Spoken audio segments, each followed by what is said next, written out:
Rabbi Yitzchak was the leading halachic authority of the Jewish people around the turn of the century, the 20th century.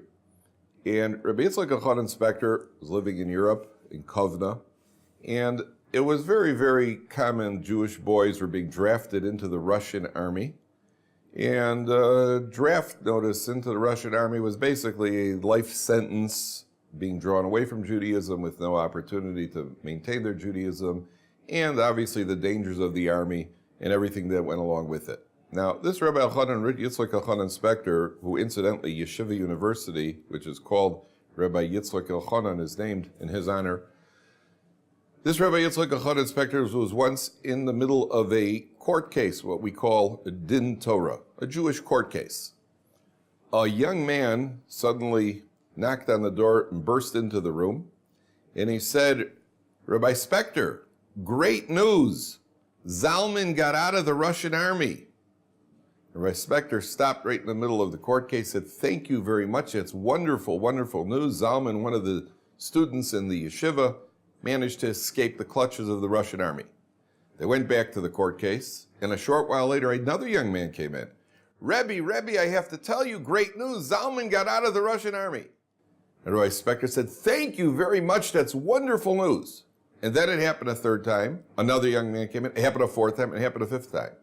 And by the fifth time, the other rabbis who were sitting on the panel with him in the court case, they looked at him and they said, "Rabbi Spector, we don't understand you. I mean, you knew that information after the first boy came in, yet as each boy came in, you thanked him as if it was something that you did not know. Now, why would you thank each boy? Why did you just tell him you knew already?"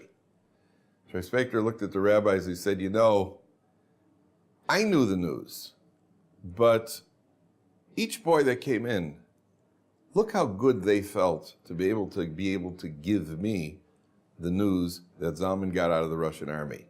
In order that they should be able to maintain that good feeling, I simply thanked them. Doesn't cost me anything, didn't hurt me. I said, thank you for the news. And that way they have the good feeling of being the ones that have told me the great news that he got out of the army.